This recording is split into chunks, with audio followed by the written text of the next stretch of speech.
pull up a chair, cause it's time for the next part of the Minimal Pokemon Challenge.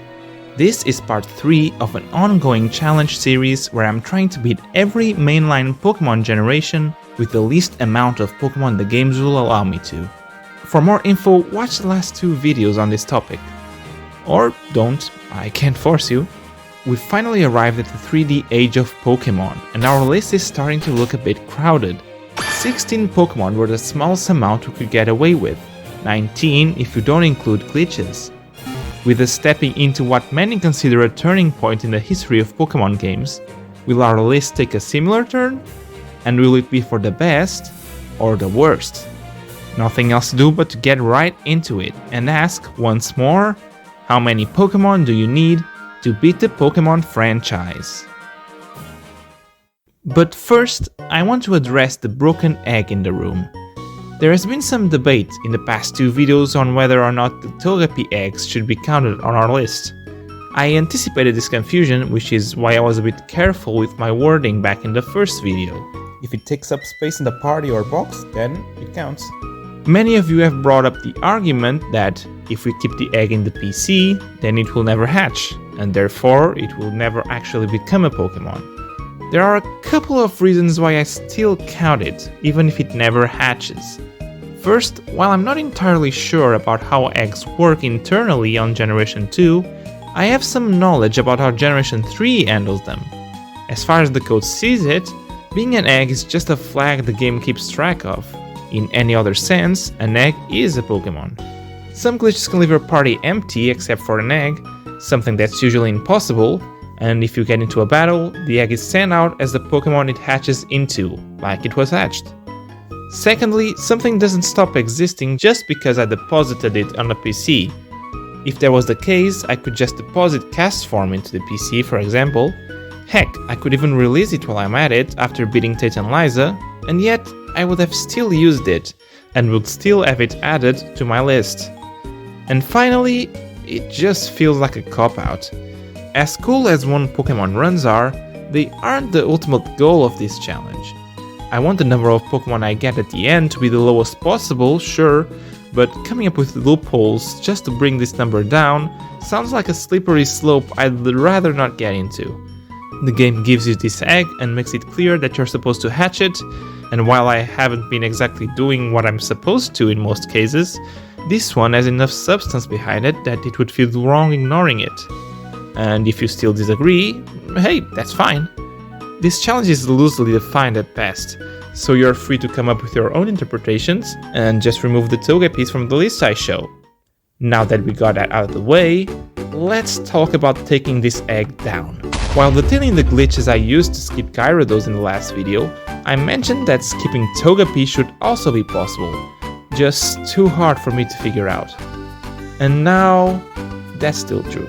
Look, I tried to get as far as Gen 2 glitches as I could, but when assembly started to get into the mix, I just had to acknowledge my shortcomings and assume it'd be very hard for me to come up with a solution here.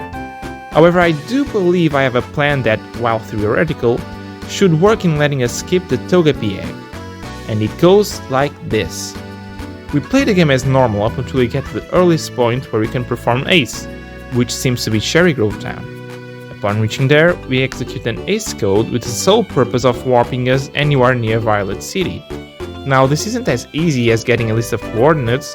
The way speedruns do it is more akin to stitching 2 pieces of the map together and then moving between them. However, it should still be feasible, especially if you can enter and exit a building to reload the map. So Azalea seems like a good candidate. After warping there, we can grind on trainers and wild Pokemon to get Totodile's level up to a point where we are able to pick up progression like we were playing normally. Not for too long though.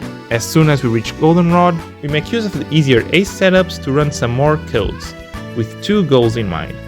First, to set Violet City and the Indigo Plateau as previously visited, and second, to teach Totodile Fly. This makes it so that, after beating Chuck, we can fly back to Violet City and battle Faulkner too, which allows us to get the first badge without getting stuck in Violet City. From there, we can fly back and beat the rest of the game like we did the second time around, using Ace to override 8 gems as needed, since we still need 5 total and there's no move deleter. Technically, we could also set every town as previously visited and just beat the gyms like that, but that's a bit too extreme even for me. So that's my theoretical one Pokemon run through Johto. There's a reason these videos take so long to make. Going through entire Pokemon games takes a lot of time, but I want to make sure that my research is sound, and playing the actual things is the only way to confirm that beyond any doubt. I've been hesitant to declare Togepi optional because of this, but it has become clear that, while theoretically possible, I simply lack the skill set to physically check this. Therefore, I'm going to take a chance on this one and say that, to the best of my ability, I've confirmed and proven that you can skip Togepi, and as such, I'll mark it down as optional. Alright, that's all I wanted to talk about before starting with the video proper. However, I'd like to have this list be as accurate as possible, so if you find some Pokemon that can be skipped, let me know in the comments and I'll look into it. Now let's finally get into it and dive headfirst into the first generation 6 games, Pokémon X and Pokémon Y. With a whole new dimension to explore, you'd expect the number of necessary gems to increase exponentially, but that's actually not the case. Surf and Strength are all that's needed to get to the Pokémon League, and luckily, this game's water starter, Froakie, can learn both, so you have nothing to worry about on that end. Say with me, there's no difference between the games, so this time I picked Pokémon Y. The start of the game has no events of note, and if you believe that, then you probably never played this game. As soon as we step into Lumio City for the first time of many, Professor Sycamore realizes that one starter is not enough, and offers us a second one for good measure. This one is, you guessed it, tied to story progression, and therefore we are required to take it to move on. So I picked the only one we haven't used yet, Bulbasaur, and moved on. Despite this bumpy start, the challenge continues fairly smoothly, getting past the first gym without much trouble. And then something peculiar happened, something I honestly hadn't expected. The challenge got hard. Now, the difficulty of this challenge is a topic I've generally avoided in the past videos, mostly because, broadly speaking, there's hardly any. There's a reason that using a single Pokemon is the strategy most of us used when we were little. Funneling all the experience into one Pokemon leads you to steamroll through every trainer due to the sheer difference in level. I can only recall a couple of cases that I would classify as truly difficult up until now. The fight with Wallace and Steven, which required a couple of tries to get past their pesky grass types. The fight with Red in Heart Gold, as my level was way too low and Pikachu would just one-shot for Alligator and Togekiss right off the bat. And the fire types at the beginning of Pokemon Black. Sure, every once in a while there would be a problem or two, but they were mostly manageable. However, simple trainers are starting to give me a fair amount of trouble now. I'm having to make frequent trips back to the Pokemon Center, and even black out more times than I care to admit. But I thought these games were widely considered to be one of the easiest of the series, so what's going on here? After thinking about it, I think this can be attributed to two main causes. First, Greninja just isn't that good. It becomes a dark type right as fighting types start to abound in the teams of regular trainers. It's a special attacker, but the best water type move it gets is Water Shuriken, which is nearly as good as when it's used by its alternative form that hasn't been introduced yet.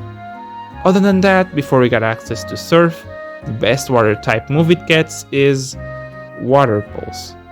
And for dark type moves, what dark type moves?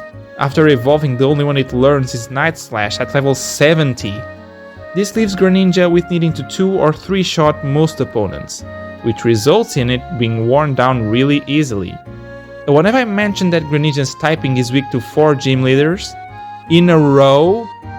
At least Venusaur's there to help. Wait, it doesn't learn a single poison move? What the fuck? So yeah, apologies to the Greninja fans watching this video, but it's easily the worst starter up to this point in the challenge. But there's something else working against it. The EXP share. From Generation 6 onwards, the XP share gets a power up, and it now gives half of the experience from the defeated Pokemon to every team member. Because of this, players are encouraged to walk around with a party full of Pokemon. Even if they aren't used, they'll still catch up to the level curve and remain usable for the whole game. If you have a full party, instead of getting 1 times the experience from every Pokemon you defeat, You also get 5 times half that amount distributed around your party, which results in you getting a grand total of 3.5 times the amount of experience from every source. As you might imagine, however, we can't exactly afford to walk around with that many Pokemon, so instead of getting 3.5 times the experience, we get a measly 1.5 times, less than half of what you're supposed to get. So while we're still over-leveled, it's not to such an overwhelming extent that we easily overpower every average Joe we encounter. All of these issues combined result in a pretty challenging mid-game for the 6th generation. Thankfully, it eventually lets up, as Greninja learns better moves and the opponents get more varied.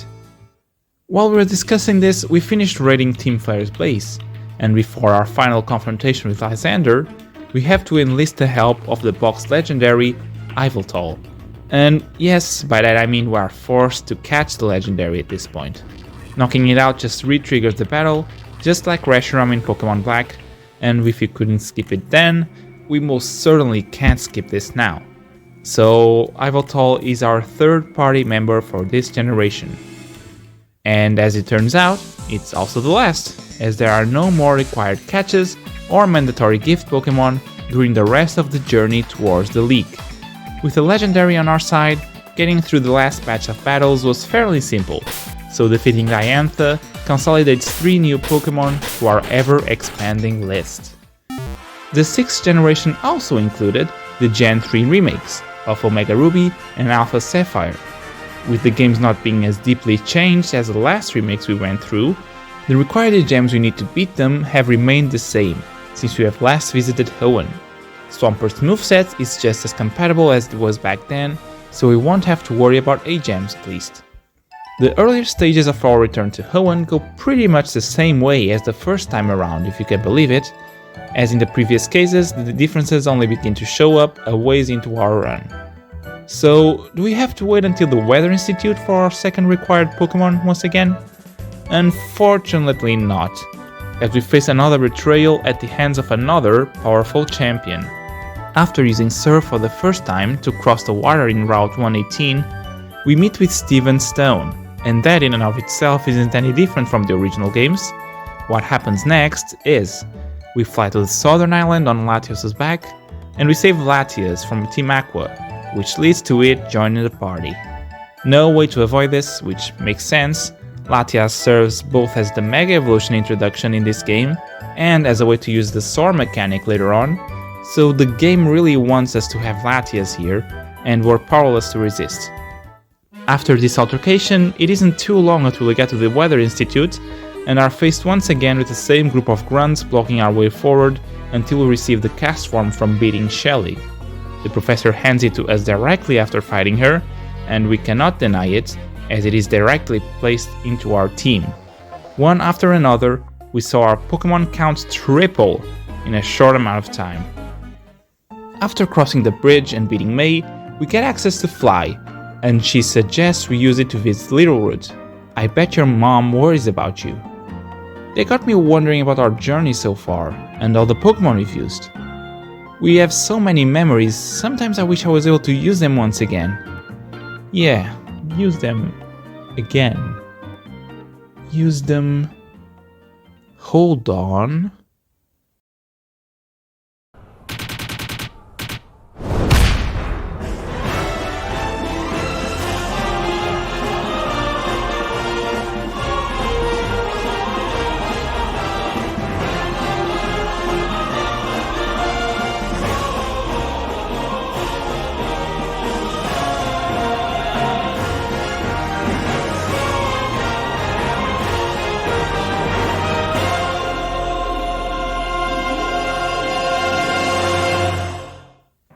Remember what I mentioned in the first video? There is just no way to skip these 2 grunts. Well, actually there is one way. In Ruby and Sapphire you can actually avoid this cast form. You just need to catch 5 older Pokemon. If your party is full, then the scientist will just hold on to the cast form and you can proceed without it. Well, guess what? This is also the case in these games. And while previously we had to catch a Pokemon to trade with other games, now we have Pokemon Bank. and can directly transfer Pokemon between games, no strings attached. So we can get some help from Pokemon Y, as well as Pokemon Black and Black 2, thanks to Poké Transporter, and bring some familiar faces to Alpha Sapphire. With a full party, the scientist holds onto the Castform, allowing us to completely skip it, and keep our count at 2. In case you're wondering, no, this won't work for skipping Latias 2. The game prompts us to box the Pokemon in our party, so we can't skip it, and this also won't work with any of the other mandatory Pokemon records in Pokemon Y.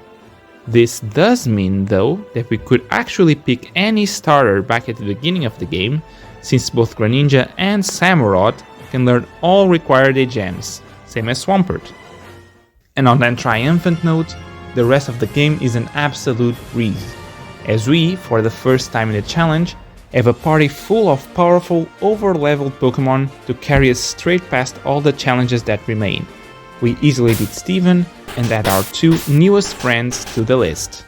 Only 3 generations left, and Generation 7 is next on the chopping block. People with basic knowledge of this gen know why this is such an important moment for this challenge. From this point onwards, the Pokemon Company has permanently retired HMs. Some are still around but as normal moves instead, and progression through bodies of water or oversized rocks are handled with internal mechanics that don't need specific Pokemon. There were no remakes in this gen. Instead, like what happened to Generation 5, we have 2 sets of main games, from which I chose Pokemon Sun. Because there are no HMs anymore, we aren't tied to a starter that can learn Surf, and so we can give water-type starters a well-deserved rest, and widen our repertoire with some other types. For this one, I went with the Grass-type starter Rowlet, for reasons I'll be detailing in a bit. And if you were wondering about difficulty after what I mentioned back in Pokemon Y, we get the XP share even earlier here than we did back then. So that probably tells you all you need to know. Well, okay, it isn't that hard. Yet. The fight with Ilima is by far the hardest on Melee Island. I'm only a couple of levels higher than both of his Pokemon, and they hit hard with their stab and super effective moves. But I've managed to finally get past them with strategic use of the move Workup, as well as some healing items. Another fight of note was against the Totem Gumshoes, which just did way too much damage. The only way to get through this fight without grinding on wild Pokemon is basically banking on Razor Leaf crits and Quick Claw activations, and I was lucky to get a successful run on my second try. The rest of the fights on the first island are manageable, and thanks to our good type coverage against Hala, we soon move on to Akala. And to note that this is where the game gets serious wouldn't be an overstatement. We get off to a calm start, some pretty simple battles from our not too over-leveled starter, and an easy trial against a type we both resist and deal super effective damage to. This was the island's way to lower our guards, just to cruelly throw us an insurmountable challenge. Totem Salazzle. Powerful enough to 2-shot dart tricks with any of its attacks, a wicked combination of types, both of which are super effective against our own Pokemon, and 4 times resistant to one of our stabs. Even after a Z workup, our attacks can barely defeat it in 2 hits. And the Salandit it summons are a huge pain, between forcing us to defeat them with Taunt, poisoning us with Poison Gas, or if Salazzle has already poisoned us, dealing huge damage with Venoshock. Oh, and Salazzle also has annoying moves like Torment and Venom Drench, which it shouldn't even be able to learn, by the way, just in case his ordeal wasn't beginning to sound too easy. I lost over and over and over and over again. In the end, I had to resign myself to grinding on wild Pokemon. Level 27, 28, 29, 30, I grinded level after level, each one taking longer than the rest, and the Salazzle kept wiping the floor with me, no matter which strategy I used. And yes, I know I could transfer a Pokemon from a previous game to help me out, but I want to only do this when I have no other choice, and that isn't the case here. Finally, at long last, at level 31, I had a lucky run and managed to defeat the disturbingly anthropomorphic Salamander. At this level, while holding the Sharpeak, which we thankfully get access to, we can 2-shot the Salazzle with Pluck. Granted, it doesn't poison us with Toxic and lower our offenses with Venom Drench. We also have enough health to withstand 2 Flame Bursts, which we need to since Salazzle is still faster than Dartrix even with a 9 level handicap. And lastly, the Salandit have a chance to not attack us after it is summoned, using Taunt instead, which thankfully allows me to heal Dartrix's precariously low health until the finishing blow. It took over 2 hours, but at last our biggest obstacle yet has been surpassed. Oh, you thought the hard part was over? Well, Totem Lurantis is a pain in the ass as well. It deals respectable damage by itself, and summons a Trumbeak just in case we are tired of taking super effective damage, or a Cast Form, which sets up Sun and hits hard with Weather Ball. It only takes a couple of tries, but after all the grinding we had to do, even that is surprising. But after that, we finally get the chance to relax a bit. The rest of Akala is easy, as Olivia crumbles under our grass type moves, and the beginning of Ula Ula doesn't feature any massive difficulty spikes. Sophocles' Trial is a walk in the park, and while Totem Mimikyu deals huge damage with Shadow Claw, even knocking us out in one critical hit right on our first try, I eventually figure out that one Sinister Arrow Raid turns the tables and instantly defeats it instead after breaking the disguise.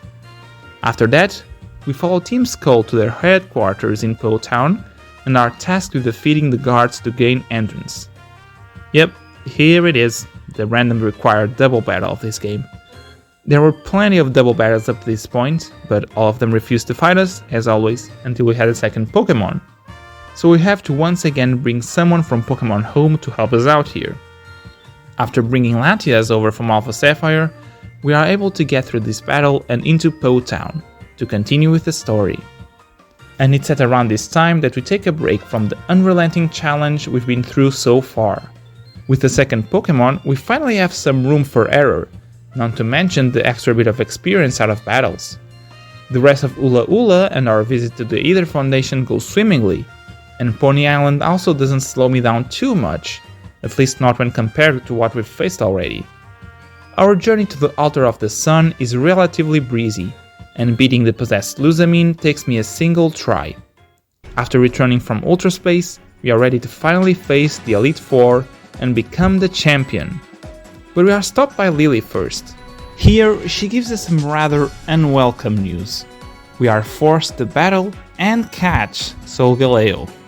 As always, knocking it out resets the encounter, and ignoring it leaves us locked out of the Pokémon League, so we are forced to heed Lillie's wish and let Nebby join our team. As you might imagine, the Pokémon League doesn't force us to take any more Pokémon, and becoming Alola's first champion solidifies 2 new entries to our list. Phew, well, that was a challenging way to bookend the 3DS games. No, don't. Listen, I understand why Black 2 and White 2 were necessary, as they are basically whole different games from their base versions, but the Ultra sequels barely change anything, and yet they are somehow even longer. So no, I'm not doing them, and that decision's final. I'm going to do it, aren't I? Don't you dare cutting into Ultramoon footage, I swear to fuck. As a starter, I took our first fire type since Charmander all the way back in the very first games. Since these sequels don't change that much when compared to the original version, you would expect them to take the same amount of Pokemon, but the differences they have are still significant for our challenge. Not the least of which is that it is even harder. Frankly, I suspected it will be the case. The water type trial is the earliest one of the 3 in Akala Island, but we don't have to wait nearly that long to begin regretting our life choices. Meet Teacher Emily. I think you'll be familiar with her if you've done a Nuzlocke of this game. She's the final battle in the trainer school, which you need to beat before moving on to the first city.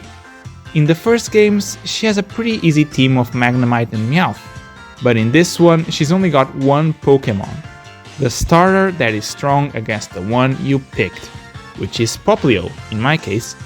Because it's literally the 10th battle of this game, we are a measly 1 level above it, which leaves us powerless to resist the barrage of water guns, especially when our most damaging move is Scratch. I end up having to grind one wild Pokemon all the way till level 15, and even then I was only able to win due to a lucky critical hit. Still, a win's a win, and I'm more than happy to move on from this battle. There's no way there's a harder fight than this.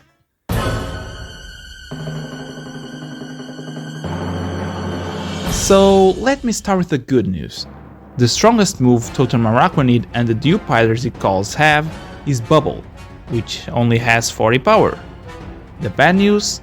That is boosted by same type attack bonus, the permanent rain that is set automatically at the start of the battle, the ability Water Bubble, and, let's not forget, being super effective. Yep, the move No Nupples in power, I didn't even know that was a word, to reach a mind-shattering 360 power. And yeah, that's coming off of Araquanid's measly 50 special attack, but Torracat's special defense is just as measly. So we're taking just shy of an explosion and a half worth of damage twice every single turn. Couple that with our best move being Bite, since Water Bubble also has the power of fire type moves, and we have what I'm pretty confident in calling the hardest fight of this entire challenge. With little choice, I bit the bullet and headed towards the grass patch near the Pokemon Center and started what was sure to be a long grind. Luckily, not everything was bad. There is something specific to these games that made raising Torracat's level much easier. Rotom Powers. Hey guys, welcome to another tier list with your boy, RLT. Today we're gonna do a tier list on the Rotom Powers for the Pokemon Ultra Sun and Ultra Moon games. So starting up here we have Roto Bargain. This Roto Power gives you a discount in the Pokemarts as well as some other shops in the game. It does help in matching with some money in the games, but generally it's very niche. I never ended up using it in my playthrough, so I'm gonna go ahead and put that into the middle one, niche use. Next up we have Roto Encounter. This raises the level of wild Pokemon and also makes them show up much more often. This is very useful to do some grinding. It really allows us to go through a lot of Pokemon all in a row. So I'm gonna go and pump this one up into useful. Next up over here we have this is Roto EXP points. So just like Roto Encounter, it's very useful for grinding. I'd say it's even more useful than Roto Encounter because it really gives you more experience per time. So I'll put it up and put it at the top of useful. This one over here is Roto Catch. So coming up next here we have Roto Friendship. This is used to get their friendship with your Pokemon. None of the Pokemon I have really evolve with friendship or have many other benefits other than I guess getting more power with return. This one is really not useful at all. So I'll go ahead and put them in the not useful tier. Next up over here we have Roto HP Restore. This heals all of the battling Pokemon. It's pretty useful when you don't have like a lot of potions, but we don't really generally have a lack of money in this challenge at all. So I'll put in a niche use. It's still pretty useful to have. I still use it a couple of times. I've even put it above the Roto Bargain just because I've actually used it. But still, it's kind of a niche use. Next up, Roto PP Restore. This one I actually never used as well, but it's kind of useful. In a way, it's even more useful than Roto HP Restore because you can actually buy HP Restore items, but you can't buy PP Restore items. I never needed to use it, but it's actually pretty useful, so I'll put it in the middle of the niche use tier.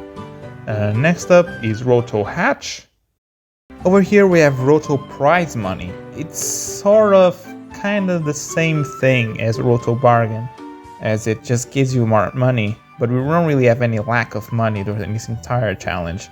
I don't know if I should rate it above or below Roto Bargain. I'll say it will be below probably, because it's kind of more of a hassle to activate it before the battles. While this one you can just activate it before you go chopping. And lastly over here we have Roto Stealth. Kind of works like a repel, except it's timed instead of locked to steps. It's kind of more or less niche use. I've used it a couple of times, but yeah, you can just use a repel if you don't have these. So I'll put this over here below the Roto PP Restore. And I guess that's it. Wait, what's this? Roto Boost.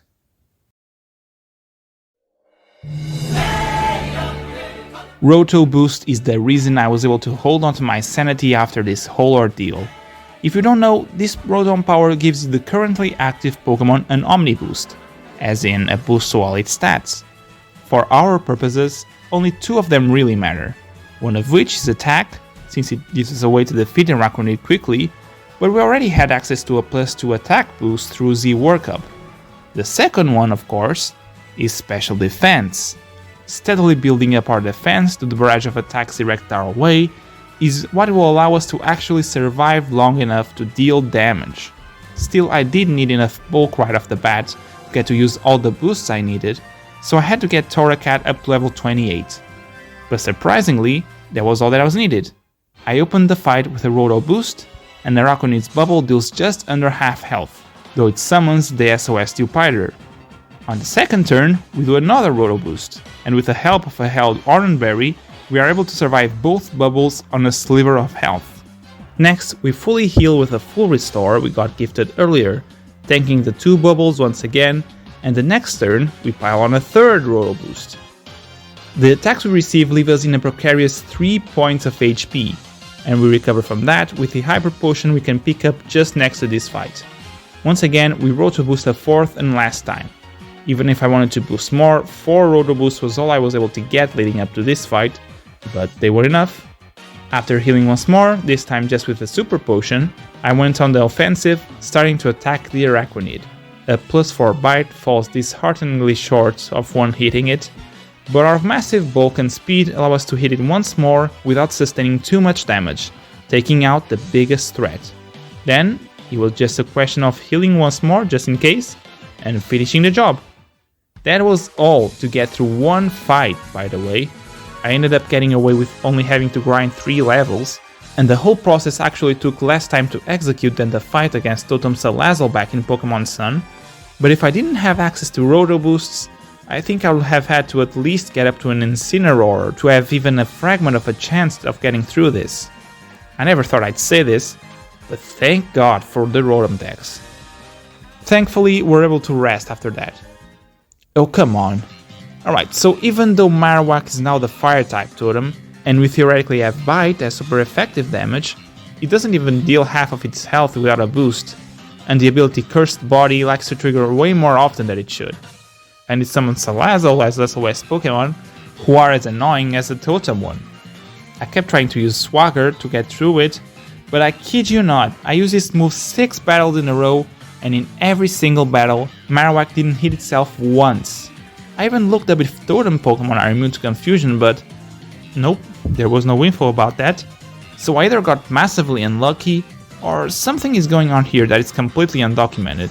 Anyway, I just brute forced my way through it, and eventually worked, so I took my Z-Crystal and got as far from that volcano as I possibly could. For the grass trial, I got a crit with the Z-move. Yep, sorry for the whiplash. However, Akala wasn't ready yet to let me live in peace. Its final trial has us facing a type we are weak against once again, though I thought a couple of Z Workups would be enough to take it. Of course that doesn't matter much when your opponent outspeeds you and kills you in 2 turns. I think I'd be able to make it work eventually, but since Torracat was 1 level away from evolving, I saved myself the headache and got an Incineroar. The fight was easier, but I still didn't see a way around the Lycanroc, with its Z move waiting for me. Except, he never used it. He kept spamming Bite, even though it was not very effective, when I'm pretty sure he could easily take Incineroar out with a Continental Crush. Maybe the game saw how much of a hassle this island was and decided that I could have this one treat.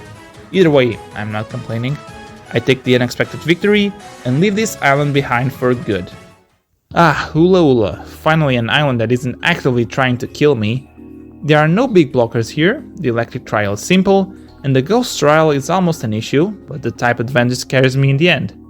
And of course, just before getting into Po Town, our journey is halted until we get another Pokemon to our party. Once again, I bring an old friend through Pokemon Bank, and with it, we can proceed. And the road here continues mostly quiet. Just like I explained in Pokemon Y, both our Pokemon remain just over the level curve, permanently around 10 levels higher than their opponent Pokemon, which isn't nearly high enough of a margin to be able to steamroll through every trainer. We go to the final island and both instances of the Ether Research Institute, and after all that, finally find ourselves back at the region's halter. Nebby evolves once again, and I will battle it and have to catch it, or we would have. However, Necrozma has other plans, which results in the required Pokemon that was here completely vanishing. He gets replaced by Poipole, who gets gifted to you after beating Ultra Necrozma, except you are completely free to refuse this gift, which means that we complete the villain story without having to get a third, or technically second in our case, Pokemon. The Ultra Games added a final trial right after we wrapped up the altar, but after that, we make a beeline to the Pokemon League. Beating it and the champion How has us beat the final 3DS game with one new Pokemon? Hold on, a one Pokemon run this late in the game? And not to mention the only one Pokemon run to be obtained without glitches. Yes, it's only because we have played all the games before this, so we were able to transfer a previously used Pokemon over, but still, it's nothing short of a miracle. What a resounding note to end with. The 3DS has come and gone, and to get through it, we obtained a total of 8 new Pokemon. We got another entry to tie for most Pokemon used, as well as an unexpected one Pokemon run. So it looks like, even though glitches are no longer part of the picture, this challenge remains as interesting as ever. And I hope I'll see you over here from when we tackle the Nintendo Switch games, starting with Pokemon Sword and Shield, where we'll finally get an answer to the question we have been asking all this time.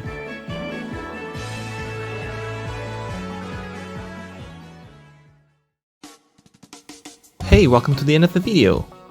I want to thank you guys for your patience on these. I know these take a while to get out, so I really appreciate you guys showing up here, and hopefully it was worth the wait.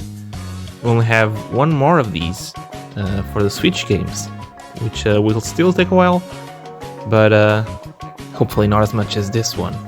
And meanwhile, don't be scared if you see a video that is not related to this challenge. I want to try some other stuff that maybe doesn't take as long to make, so I might experiment a little bit, but don't be afraid, I have not forgotten about this challenge. So yeah, next time we have the Switch games, we will finally have the final number of Pokemon that we need to beat all of the games, and I'm really excited about that. So like this video, I want to take this time to recommend some other videos to you guys, for some other YouTubers that you could watch while you wait for this one. So today I have 2 very good Pokemon YouTubers. So first one is Droomish. This guy has a lot of cool in-depth videos about some weird mechanics and just general cool stuff about Pokemon games. And then Electric Wind Girlfriend. This guy is more geared toward competitive Pokemon if you're into that. He has a lot of short PowerPoint videos about some really interesting quirks and design choices about some Pokemon, and these videos are very in-depth and very interesting. So do check both of these out, and hopefully they will tide you over until the final last video. It won't be the real last video. I still want to look into that minimal Pokédex challenge that we talked about before, but for this season 1, it will be the final video. So I hope I'll see you guys over here for the next video, and until then, stay safe.